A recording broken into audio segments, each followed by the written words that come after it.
김프로님이 준비하신 오랜만에 오늘은 미스터 사실 마트. 일주일만 거의 뭐 사실 저 비즈니스 데이로는 나흘을 비웠고 사실은 이제 휴일을 따지면 거의 열흘 가까이 비운 거기 때문에 사실은 이제 주로 유럽에 있었잖아요. 예. 영국과 뭐 이스라엘도 범유럽이라고 볼 수 있는 거죠. 그쵸. 경제적인 그런 것들이. 근데 제가 느낀 거를 한 두 가지 말씀드리고 싶은데 한 가지는 지금 유럽 망한다면서요. 그런 얘기를 하죠. 우리가 알고 있는 그냥 외신을 통해서 듣는 유럽 경제 추락하고 유럽은 지금 겨울이 오면은 뭐 다 얼어 죽고 뭐 장작불 떼고 막 그런다라고 느끼잖아요. 예. 물론 제가 모든 유럽을 다 다닌 건 아닙니다만 런던과 영국의 주요 도시 한두 군데를 더 가봤는데 그런 분위기 없습니다. 아 그래요? 영국의 피카딜리 광장이라든지 또 영국의 그 피카딜리 옆에 보면 소호라고 젊은 사람들이 많이 가는 그 거리도 있고 그러잖아요. 예. 사람들이 인산인해 차고 넘치고요. 저희가 아는 유럽은 아니에요. 이렇게 좀 가스가 없어갖고 벽난로 떼고 그러고 있다고 들었는데. 물론 이제 그게 그 제가 영국이나 뭐 유럽의 가정들을 방문해 본 건 아니니까 물론 예. 영국의 우리 어혜진 소장도 얘기를 했던데 인플레이션 에너지 가격의 상승으로 인한 가계 부담이 는 건 사실이에요. 그렇다고 해서 우리가 그냥 외신으로 들린 것처럼 그 헤드라인을 잡히는 것처럼 모든 경제가 이제 그 추락하고 있고 예. 그런 것들 에너지 가격 때문에 모든 소비가 다 중단되고 이런 연상을 한다고요 우리가. 예. 그렇지 않더라고요. 근데 제가 왜 이 말씀을 드리냐면 유럽이란 특히 서유럽의 영국, 프랑스, 독일, 네덜란드, 오스트리아 이런 나라들이죠. 예. 혹은 북구의 노르웨이, 스웨덴, 핀란드 이런 나라들 이제 스페인 포함해서. 근데 이 나라들이요. 역사적인 어떤 획득물로서의 국부도 굉장히 많이 쌓여 있고 그쵸. 예. 또 북구의 뭐 노르웨이 같은 거는 뭐 저 북해 유전이 북해랍니다. 거기 유전이 또 엄청나게 큰 나라고 그래서 우리가 생각하는 것처럼 신흥국적인 마인드로 유럽 경제가 추락했다가 다시 부상하고 이러지 않는다라는 거예요. 단적인 예를 하나 들어드리면 제가 한 달 정도 지났나요? 그 인도네시아, 베트남 출장을 갔다 왔잖아요. 예. 요즘 사실 인도네시아 잘 나가죠. 부존 자원이 많은 나라고 주가도 사실 전 세계 우리나라하고도 전혀 다른 모습을 보인단 말이죠. 두 가지 경험을 했어요. 비슷한. 런던에 제가 가면 꼭 가는 데가 있는데 내셔널 갤러리를 갑니다. 내셔널 갤러리요? 네. 그러니까 뭐 미술관이죠. 국립미술관 그리고 이제 대형 박물관이 따로 있는데 물론 이제 뭐 그게 뭐 침략의 역사이기 때문에 그런 나라 그 뭐 이집트 것도 갖다 놓고 막 뭐 그걸 얘기하려고 하는 게 아니라 일단 무료예요. 아 예.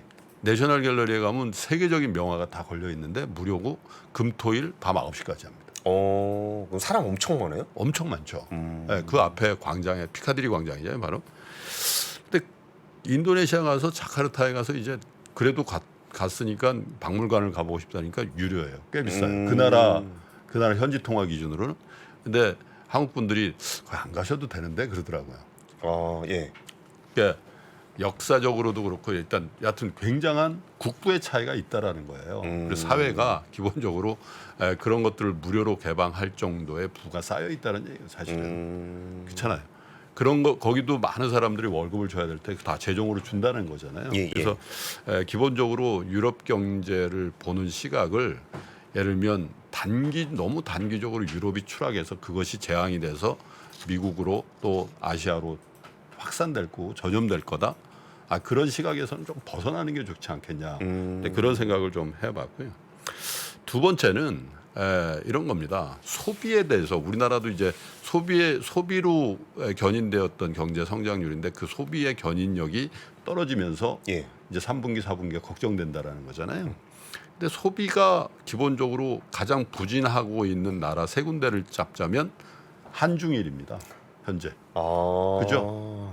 한중일인데 이 한중일의 특징이 뭐냐면은 코로나에 대한 어떤 입장이 가장 보수적인. 그렇죠.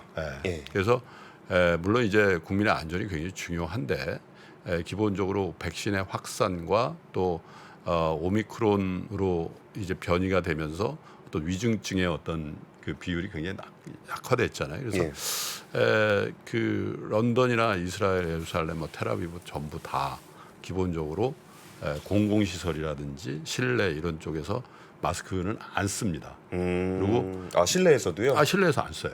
실내에서 안 쓰고 물론 이제 우리나라 의료 정책에 대해서 변화를 하려면 경제적인 거, 외적인 것도 감안을 해야 될 겁니다. 예. 근데 공교롭게 지금 현재 아까 그 순위 보셨잖아요. 경제 성장률이 낮은 나라 제가 아까 딱 찍어서 예. 한국, 중국, 일본 이렇게 맞아요. 일본보다 낫다 그러는데 예. 근데 그 방역에 대해서 가장 보수적이고 특히 중국은 아직도 봉쇄를 하고 있죠. 봉쇄를 하고 있는 나라란 예. 말이죠. 그래서 그런 부분에 대한 민간 경제 부분에 대한 사실 그런 얘기들 하잖아요. 우리가 경제가 지금 회복이 안 되면은 예. 그런 방역의 어떤 유지력이라는 게 엄청 떨어질 거라고요. 그래서 맞아요. 이제 그런 예. 부분에 대한 생각들도 좀 해볼 필요성이 있지 않겠냐라는 그런 부분. 왜냐하면 우리가 중국에 대한 방역, 중국에 대한 어떤 그 락다운이라든지 사회적 거리두기 이 정책이 세계 경제에 주는 영향도 굉장히 많이 지적을 하잖아요. 예. 근데 우리는 지금 어떻게 하고 있는가에 대해서도 한번 돌아볼 필요성이 있지 않겠나. 마스크는 기내에서 갈 때 딱 쓰고 돌아오는 기내에서 딱 한 번 써봤거든요.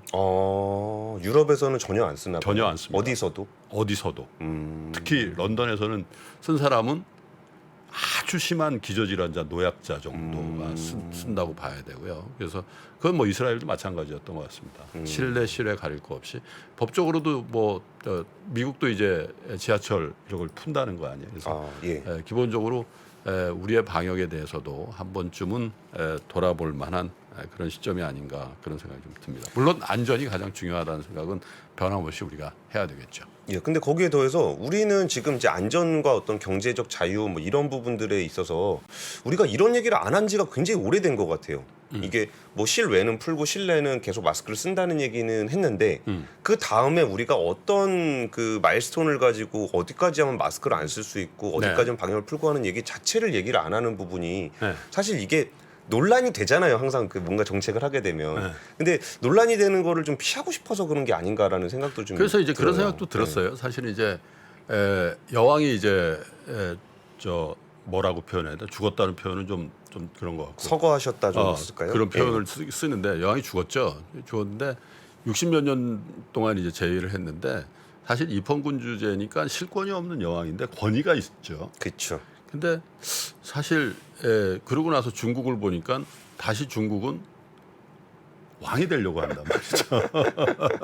이제 그런 것도 그렇고 사실 동북아시아적인 정서 한중일의 어떤 공통적으로 공유하고 있는 게 사실은 공화정을 하고 있거나 아니면 사실 뭐 인민을 얘기하고 있는 그런 나라에서도 사실 어떻게 보면 리더십에 대한 왕 같은 어떤 그런 거에 대한 기대 예. 그런 것들이 있는가 하면 입헌군주국인 영국이나 이런 나라들은 사실 왕이 존재하지만 사실 훨씬 더 리버럴한 그런 정치 시스템을 갖고 있는 거 아닌가.